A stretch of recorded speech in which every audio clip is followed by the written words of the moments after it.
Hello नमस्कार साथियों, जैसा कि बेटा आपको पता है हमारा टाइम टेबल कल का थोड़ा सा डिसबैलेंस हो गया, लेकिन बेटा घबराओ मत। थोड़ी सी टेक्निकल इशू हुआ जरूर था, लेकिन पढ़ाई रुकेगी नहीं। मुसीबतें आती रहेंगी लेकिन पढ़ाई चलती रहेगी। इसलिए हमने डिसाइड किया कि कल के टाइम टेबल को हम संडे को ट्रांसफर कर देंगे, लेकिन आज की वीडियो और कल की वीडियो कंटिन्यू चलती रहेगी। क्लियर हो गई बात? तो बेटा आज का जो चैप्टर है पॉलिटिकल साइंस का नियोजित विकास की राजनीति, एक बड़ा ही इंपॉर्टेंट चैप्टर है। चाहे पेपर में इसका वेटेज केवल 2 नंबर है, लेकिन बेटा हाँ 2 नंबर को भूलना मत, क्योंकि कई बार क्या होता है बच्चा 33 लाते लाते रह जाता है और कई बार होता है बच्चा 100 लाते लाते रह जाता है। अगर आपका टारगेट है बेटा 90, 100, 95 तो आपके लिए एक एक नंबर बड़ा वैल्यूएबल है।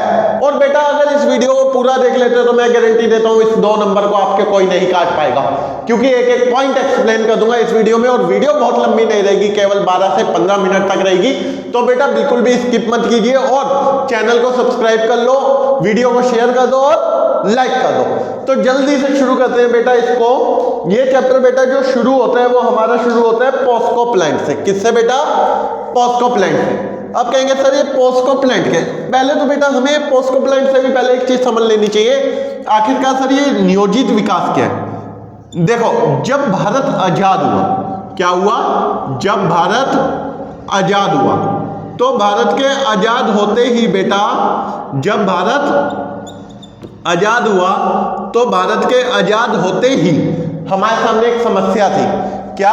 गरीबी और अमीरी की गहरी खाई। गरीबी और अमीरी की गहरी खाई, ठीक है, ये हमारे लिए एक बड़ी समस्या या बड़ी चुनौती बनकर उभर रहा था। ठीक है, अब इस कंडीशन में हमें समझना था किस चीज को बेटा, कि आखिरकार हम अपने संसाधनों का, हम अपने रिसोर्सेज का किस तरीके से इस्तेमाल करें कि सभी तक वो पहुंच सके।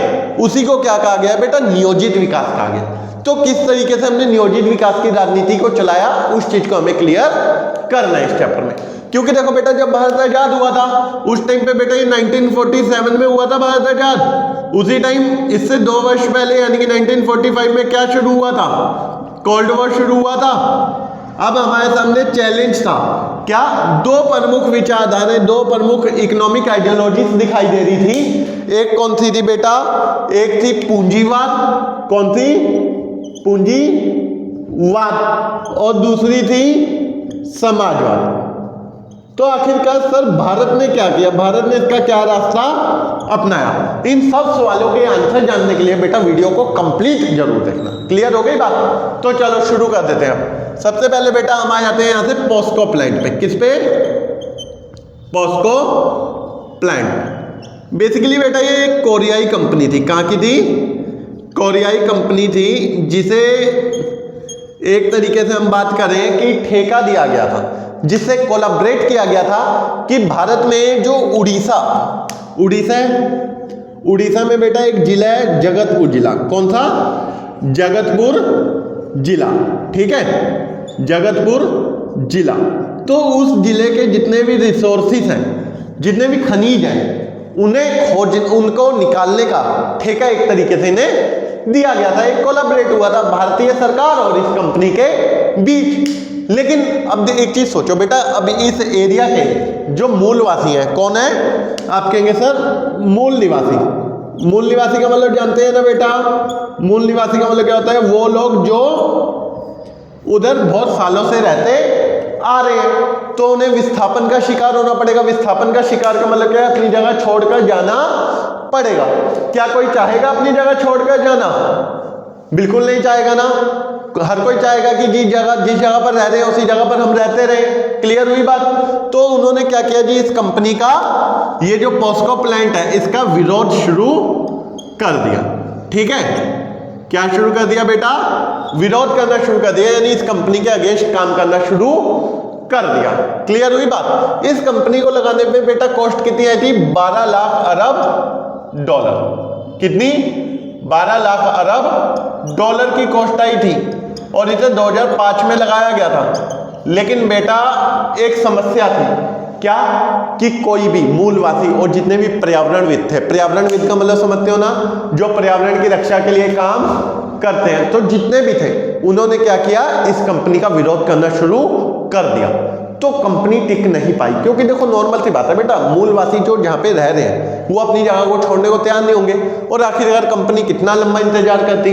तो 2017 में, कब बेटा, 2017 में ये एग्रीमेंट जाकर रद्द हो गया, ये एग्रीमेंट कैंसिल हो गया। क्लियर हो गई बात। अब कहोगे सर ये पोस्को प्लांट इसमें क्यों पढ़ाया जा रहा है, आखिरकार ऐसा क्या हुआ। ये तो पर्यावरण वाले चैप्टर में भी ऐड हो सकता था, यानी कि जो पहली बुक का एनवायरनमेंट चैप्टर है उसमें भी ऐड हो सकता था, उसमें भी मूल निवासी का है। तो इसमें क्यों आखिरकार इस पोस्को प्लांट को इस चैप्टर में क्यों रखा गया। तो बेटा इस चैप्टर में बताना चाहता है कि किस तरीके से, एक तरीके से अब हम इधर आ जाते हैं बेटा थोड़ा सा आइडियोलॉजीज को लेकर। आइडियोलॉजीज को लेकर मतलब क्या है, देखो पूंजीवाद का मानना है क्या, विकास, और समाजवाद का मानना क्या है, सामाजिक विकास। ठीक है, पूंजीवादियों का मानना है हर कोई इंडिविजुअली अपने आप को डेवलप कर सकता है, लेकिन समाजवादियों का क्या मानना है, समाजवादियों का मानना है सबका ध्यान कौन रखेगा, सरकार रखेगी। क्लियर हुई बात। तो यही चीज दिखाना चाहता है कि किस तरीके से पर्यावरण को नुकसान हो रहा था, तो उधर के लोगों ने उसे बचाने के लिए कदम उठाने शुरू कर दिए। क्लियर। अब उसके बाद बेटा हम देखते हैं, ये हो गया आपका पोस्को प्लांट। ठीक है, इसके बाद हम आ जाते हैं बेटा, दो आइडियोलॉजीज दिखेंगी। इसमें से मेन क्वेश्चन उठाऊंगा बेटा जो पेपर में आते हैं, फालतू की चीजें हम नहीं समझेंगे। क्लियर हुई बात। तो इसमें से दो आइडियोलॉजीज, एक हो गई बेटा दक्षिण पंथ, और दूसरी कौन सी होगी बेटा, वामपंथ। दक्षिण पंथी का मतलब क्या होता है बेटा, दक्षिण पंथ का मतलब होता है राइटिस्ट, और वामपंथ का मतलब क्या होता है, लेफ्टिस्ट। अब कहेंगे सर ये राइटिस्ट और लेफ्टिस्ट क्या है, तो देखो बेटा बात को समझना मेरी। राइट मतलब मजबूत, लेफ्ट मतलब कमजोर। ठीक है, दक्षिण मतलब दायां, दायां क्या होता है, मजबूत होता है ना, और बायां क्या होता है, थोड़ा कमजोर होता है। तो याद रखना बेटा, जो पूंजीवाद के समर्थक है, किसके समर्थक हैं, पूंजीवाद के समर्थक, उन्हीं को क्या कहा गया है बेटा, उन्हीं को कहा गया है दक्षिण पंथी। क्या कहा गया है, दक्षिण पंथी। ठीक है, इनका मानना है कि अर्थव्यवस्था में सरकार का न्यूनतम हस्तक्षेप होना चाहिए, यानी कि सरकार अर्थव्यवस्था में कोई हस्तक्षेप ना करे। ठीक है, क्योंकि देखो व्यक्ति है, हर एक व्यक्ति अपने स्तर पर है। ठीक है, और हर एक व्यक्ति को कमाने के लिए हाथ मिला और उसे चांस हमारे देश ने पूरे दिए हुए हैं, तो हर एक पर्सन अपना अपना कमा सकता है, तो सरकार किसी के लिए कुछ नहीं करनी चाहिए। ठीक है, लेकिन जो वामपंथी के हैं, ये बेटा बेसिकली समाजवाद के समर्थक है। कौन है, समाजवाद के समर्थक। ठीक है, समाजवाद के समर्थक। इनका मानना क्या होता है बेटा, इनका मानना होता है जो राज्य की अर्थव्यवस्था है, ठीक है, राज्य की अर्थव्यवस्था, ठीक है, अर्थव्यवस्था सरकार द्वारा कंट्रोल होनी चाहिए। क्या होनी चाहिए, सरकार द्वारा कंट्रोल होनी चाहिए, यानी कि सरकार तय करेगी किसे कितने रिसोर्सेज मिलेंगे और कितने नहीं। क्लियर हो गई बात बेटा। इसमें मैंने आपको पोस्को प्लांट के बारे में बता दिया, इसमें मैंने आपको दक्षिण पंथ, वाम पंथ यानी कि लेफ्टिस्ट और राइटिस्ट भी बता दिया। अब मैं आपको अगले टॉपिक की ओर लेके आता हूं जो पेपर में आता है 2 नंबर का बेटा, बॉम्बे प्लान। क्या आता है, बॉम्बे प्लान। बॉम्बे प्लान के साथ ही बेटा मैं अगला टॉपिक भी इसमें कवर अप कर दूंगा कि भारत ने क्या किया था अर्थव्यवस्था को अपनाने के लिए, और भारत ने उसी अर्थव्यवस्था को क्यों अपनाया, भारत ने किसी एक को चॉइस क्यों नहीं किया। क्लियर हुई बात। तो देखो बेटा समझो बात को, सबसे पहले तो यहाँ पे आ जाएगा एक बॉम्बे प्लान। क्या आ जाएगा, बॉम्बे प्लान। ठीक है, अब देखो बॉम्बे प्लान में क्या था बेटा, 1944 में। कब, 1944 में। ठीक है, उद्योगपतियों का एक 1944 में उद्योगपतियों का एक तबका, ठीक है, जिसमें बेटा वामपंथी भी थे और दक्षिणपंथी भी थे, यानी कि लेफ्टिस्ट भी थे और राइटिस्ट भी थे। ठीक है, दोनों ही तरीके के लोगों, दोनों ही तरीके की आइडियोलॉजी, विचारधारा के लोग इकट्ठे हुए। ठीक है, क्या हुए, इकट्ठे हुए और एक संयुक्त प्रस्ताव रखा, संयुक्त प्रस्ताव रखा। वो संयुक्त प्रस्ताव क्या था बेटा, वो संयुक्त प्रस्ताव ये था कि अर्थव्यवस्था के कुछ क्षेत्रों में, अर्थव्यवस्था के कुछ बड़े उद्योगों, कुछ बड़े उद्योगों को सरकार द्वारा, किसके द्वारा, सरकार द्वारा चलाया जाए। यानी कि कहने का मतलब क्या था, अभी भारत बहुत मजबूत देश नहीं है, एक पावरफुल गवर्नमेंट नहीं है, एक पावरफुल इकोनॉमी नहीं है, तो ऐसी कंडीशन में क्या होगा जी, कुछ खास क्षेत्र जैसे मान लो शुरू में ही रेलवे को प्राइवेट कर दिया जाता, ठीक है, अगर शुरू में ही रेलवे को प्राइवेट कर दिया जाता तो रेलवे तो बहुत महंगा हो जाता, ट्रांसपोर्टेशन महंगा हो जाता, ठीक है, तो क्या लोग उसका फायदा उठा पाते, आप कहेंगे नहीं उठा पाते। तो ऐसे बड़े बड़े जो क्षेत्र थे अर्थव्यवस्था के, उन्हें क्या रखा जाए, सरकार द्वारा संचालित किया जाए। ये रखा गया था प्रस्ताव, किसमें बच्चा, बॉम्बे प्लान में, किसमें, बॉम्बे प्लान, ठीक है। अब एक यहां से क्वेश्चन आता है, भारतीय अर्थव्यवस्था का मॉडल, भारतीय अर्थव्यवस्था का मॉडल, आखिरकार भारत ने कौन सी अर्थव्यवस्था को अपनाया, ठीक है, किस इकोनॉमी को अपनाया। देखो बेटा, नॉर्मल सी बात है, जब भारत आजाद हुआ, आपको पता है कब हुआ, 1947, उससे पहले 1945 में ही क्या हो गया था बेटा, वर्ल्ड दो हिस्सों में बढ़ चुका था। वो दो हिस्से कौन से थे, एक तो था जी यूएसएसआर, एक था यूएसए, ठीक है। अब यूएसएसआर की आइडियोलॉजी क्या थी, आप कहेंगे सर समाजवाद, क्या थी, समाजवाद। अब यूएसए की आइडियोलॉजी क्या थी, आप कहेंगे सर पूंजीवाद थी, ठीक है।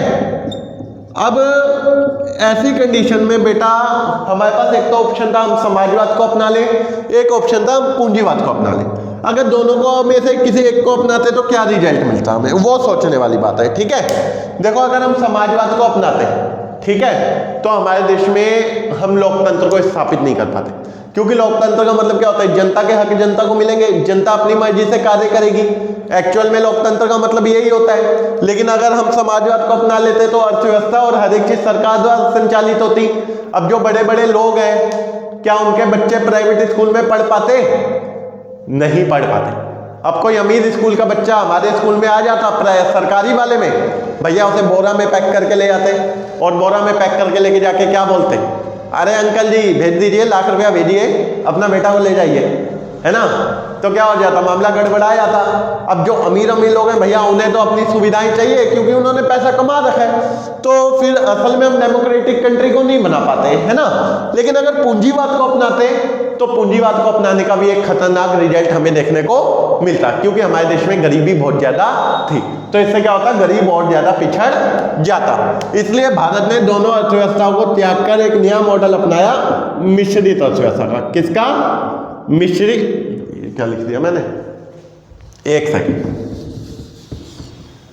भारत ने मिश्रित अर्थव्यवस्था का यानी कि मिक्स्ड इकोनॉमी का मॉडल अपनाया, ठीक है।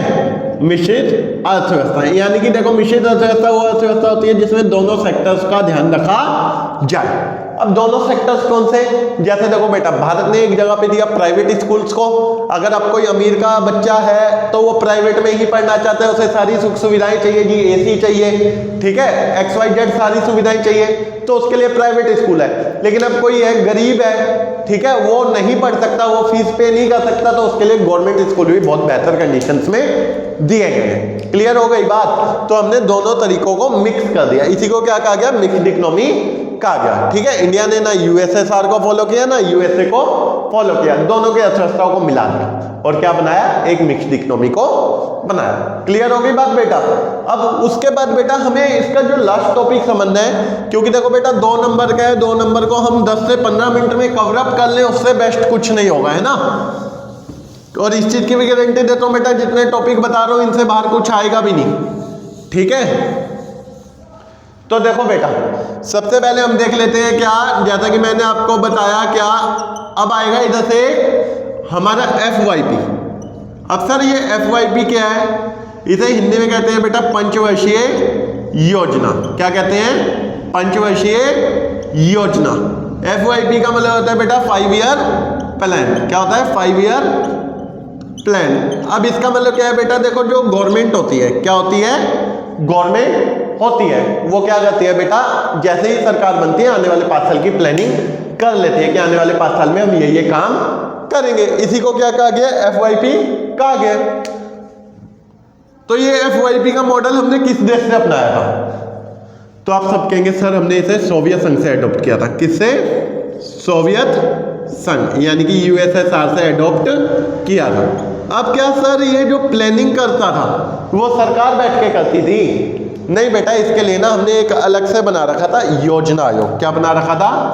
योजना आयोग। योजना आयोग का मतलब होता है बच्चा प्लानिंग कमीशन। क्या होता है? Planning commission. क्लियर हो गई बात? तो जो ये योजना आयोग बनाया हुआ था बेटा, इस योजना आयोग में ही हमने क्या कर रखा था? योजना आयोग को बेसिकली 1950 में बनाया गया था। कब बनाया गया था? 1950। ठीक है, इसी योजना आयोग का काम था कि FYP को तैयार करना, 5 ईयर्स प्लान को तैयार करना। क्लियर हो गई बात? अब योजना आयोग का अध्यक्ष कौन होता था सर? इसे कंट्रोल कौन करता था? तो इसका अध्यक्ष होता था बेटा तत्कालीन प्रधानमंत्री। जो भी प्रधानमंत्री है उस टाइम का, वही उसका अध्यक्ष होगा। अब क्वेश्चन पूछ ले आपसे बच्चा कि बेटा हमारे देश के योजना आयोग के पहले अध्यक्ष कौन थे?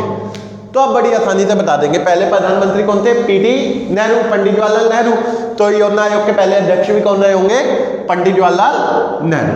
अब देखो बेटा पंडित जवाहरलाल, लेकिन ये ध्यान रखना, अब एक चीज और देख लो। योजना आयोग के अगर बोल दे 2 कार्य बताओ, योजना आयोग के 2 कार्य। ठीक है, योजना आयोग के 2 कार्य क्या हैं बेटा?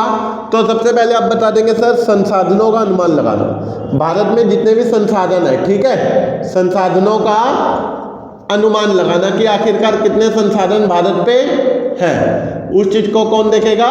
योजना आयोग। और फिर उसके बाद दूसरा काम ये, जितने भी संसाधन यहाँ से मिलेंगे उन संसाधनों का आखिरकार किस तरीके से इस्तेमाल किया जाए कि ज्यादा से ज्यादा विकास हो। ठीक है, संसाधनों का उचित प्रयोग। ठीक है, उचित प्रयोग होगा तभी तो सबसे ज्यादा हम इसका इस्तेमाल कर पाएंगे ना। तो संसाधनों के उचित प्रयोग की भी बात कही गई किसमें? योजना आयोग के कार्यों में। ठीक है, यानी कि आखिरकार अब मान लो भैया मेरे पास 200 रुपए है, अब 200 रुपए को मैं कैसे खर्च करता हूँ ये मेरे पे डिपेंड करता है ना। तो मैं अगर उसे प्लानिंग से खर्च करूँ तो बढ़िया से खर्च करूंगा, लेकिन आते जाते कुछ भी कर रहा हूँ तो मैं 200 रुपए उड़ा दूंगा और पता भी नहीं लगेगा कि वो 200 रुपया कहाँ गया। क्लियर हो गई ना बात? आ गया समझ? फिर उसके बाद बेटा आता है सर क्या ये योजना आयोग अभी भी है? नहीं बेटा, 13 अगस्त 2014 को देखो जैसे ही सरकार बदलती है तो नीतियां भी बदल जाती हैं, पॉलिसीज भी बदल जाती हैं। तो 2014 में NDA की गवर्नमेंट बनी हमारे श्री प्रधानमंत्री नरेंद्र मोदी जी के नेतृत्व में। ठीक है, तो जैसे ही NDA की गवर्नमेंट बनी तो बेटा ये योजना आयोग को खत्म कर दिया और इसकी जगह 1 जनवरी 2015 को बनाया गया क्या? नीति आयोग। क्या बनाया गया? नीति Aayog. NITI Aayog is also known as think tank of India. इसे थिंक टैंक ऑफ इंडिया भी कहते हैं। बेसिकली थिंक टैंक क्यों? थिंक टैंक का मतलब क्या होता है? जो भी पॉलिसीज बनती है उनके लिए सोचने का, समझने का काम कौन करता है? नीति आयोग ही करता है। क्लियर हो गई बात? ठीक है, वेरी गुड। अब बेटा मैंने जैसा कि आपको एक चीज बताई कि ये जो योजना आयोग है इसका काम था 5 ईयर प्लान्स को रेडी करना। क्या था? 5 ईयर प्लान्स को रेडी करना। तो क्वेश्चन आया था बेटा पेपर में, या तो आ जाएगा सीधा पहली पंचवर्षीय योजना बताओ, या आ जाएगा दूसरी पंचवर्षीय योजना बताओ, या क्वेश्चन आ जाएगा दोनों में अंतर बताओ। ठीक है, तो कोई भी क्वेश्चन छूटना नहीं चाहिए, इसलिए मैं दोनों का डिफरेंस भी बता देता हूं, दोनों के बारे में भी बता देता हूं। ठीक है, तो देखो बेटा जो पहली पंचवर्षीय योजना थी मैं यहां लिख ले रहा हूं, पहली पंचवर्षीय योजना, पंचवर्षीय योजना, और यहां मैं लिख ले रहा हूं बेटा दूसरी पंचवर्षीय योजना। ठीक है, दूसरी पंचवर्षीय योजना। ठीक है, अब देखो सर ये क्या था दोनों में, मेरे को समझा दो। ठीक है, एक क्वेश्चन आता है बच्चों का, सर दोनों में क्या था, एक बार एक्सप्लेन कर दो, मजा आ जाएगा। तो ठीक है सुनो, देखो जो पहली पंचवर्षीय योजना थी, पहला डिफरेंस ये 1951 से लेकर 1956 तक चलाई गई थी, और दूसरी कब से कब तक होगी, 1956 से 1961। ठीक है, अब जो ये बनाई गई थी, ये तैयार किसने की थी, तो एक इकोनॉमिस्ट थे के.एन. राज। कौन थे, के.एन. राज द्वारा। और ये किस द्वारा की गई थी बेटा, पी.सी. महालनोबिस। कौन, पी.सी. महालनोबिस द्वारा तैयार की गई थी। दोनों का टारगेट क्या था, लक्ष्य क्या था, तो लक्ष्य पे ध्यान देना बेटा, इसका लक्ष्य अलग था और इसका लक्ष्य अलग था। ठीक है, तो देखो बेटा इसका लक्ष्य क्या था पहली पंचवर्षीय योजना का, तो के.एन. राज ने सुझाव दिया कि भारत जो है ना वो गरीबी के मकड़ जाल में फंसा हुआ है। मकड़ जाल का मतलब क्या होता है, जैसे मकड़ी का जाल होता है ना, कोई इंसेक्ट उसमें फंसे है तो निकलना मुश्किल हो जाता है, वही कंडीशन भारत की थी, भारत गरीबी के जाल में फंसा हुआ था। तो के.एन. राज ने ध्यान दिया, सबसे पहले हमें अब प्राइमरी सेक्टर पर ध्यान देना होगा, प्राथमिक क्षेत्र पर ध्यान देना होगा। ठीक है, प्राथमिक क्षेत्र को ध्यान में रखते हुए विकास करना होगा, ध्यान में रखते हुए विकास करना होगा, यानी कि हमें कृषि पर बल देना होगा। यानी देखो नॉर्मल सी बात है बेटा, उद्योग भी काम करेंगे, मान लो हमने बड़ी बड़ी फैक्ट्रियां लगा दी, लेकिन अगर हमारे पास कच्चा माल ही नहीं है, रॉ मटेरियल नहीं है, तो हम कैसे काम करेंगे। ज्यादातर चीजों का रॉ मटेरियल मिलता है हमें खेती से या अन्य किसी प्राइमरी सेक्टर से, क्योंकि प्राइमरी सेक्टर ही रॉ मटेरियल प्रोवाइड करता है ना, सेकेंडरी में तो वो चीज तैयार होती है, माल। क्लियर हो गई बात। लेकिन दूसरी पंचवर्षीय योजना में लक्ष्य को बदला गया। दूसरी पंचवर्षीय योजना में तय हुआ कि हम क्या करेंगे बेटा, उद्योगों पर ध्यान देंगे। ठीक है, अब क्या सर डायरेक्ट उद्योगों पर कोई बहस भी हुई थी, कोई वाद विवाद भी हुआ था? जी हाँ बच्चा, यहाँ से दो नाम निकले थे। एक तो निकले थे बेटा चौधरी चरण सिंह। कौन, चौधरी चरण सिंह।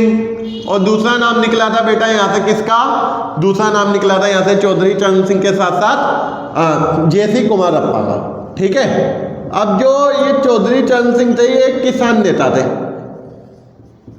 क्या थे, किसान नेता थे। तो इन्होंने कहा जी अभी खेती पर ही ध्यान देना चाहिए, लेकिन जे.सी. कुमारप्पा का मानना था जी नहीं, अब उद्योगों पर जोर देना चाहिए। ठीक है, इनका उद्योगों पर और इनका कृषि पर। जब दोनों में डिफरेंस आ गया, ठीक है, तो उस टाइम पे नीति बनाई गई, चलो अब हम जे.सी. कुमारप्पा की बात को ध्यान में रखते हुए मॉडल तैयार करेंगे और उद्योगों पर ध्यान देंगे, जिससे चौधरी चरण सिंह जी थोड़े खफा हो गए। ठीक है, और उन्होंने पार्टी त्याग दी। क्या कर दिया, पार्टी त्याग दी और अपनी एक नई पार्टी बनाई, जिसे क्या नाम दिया, लोकदल। क्या नाम दिया, लोकदल। यहां से एक नंबर का क्वेश्चन पेपर में मिल सकता है। लोकदल के संस्थापक कौन थे, तो चौधरी चरण सिंह। क्लियर हो गई बात। उम्मीद करता हूं बेटा चैप्टर पूरा क्लियर हुआ होगा और अच्छे से समझ आया होगा। अगर वीडियो अच्छी लगी हो तो बेटा चैनल को सब्सक्राइब कर ले, वीडियो को लाइक कर दे और शेयर कर दे। जय हिंद, जय भारत।